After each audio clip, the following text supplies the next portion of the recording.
నువ్వుల గింజలు సాక్షాత్తు మహావిష్ణువు నుండి పుట్టాయని మీకు తెలుసా?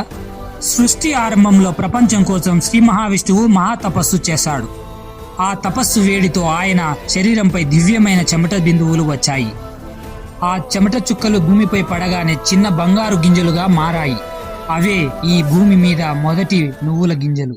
ఆ గింజలను చూసిన ఋషులు విష్ణువును అడిగారు, ఓ ప్రభు, ఈ చిన్న గింజలు ప్రాముఖ్యం ఏమిటి అని. ఈ గింజలు నా వరప్రసాదం.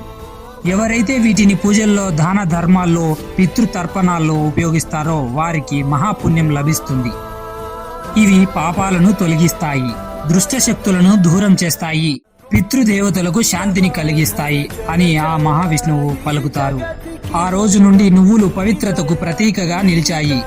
అందువల్ల నువ్వుల గింజలు సాధారణమైనవి కావు, అవి మహావిష్ణువు నుండి పుట్టిన గింజలని గుర్తుంచుకోండి.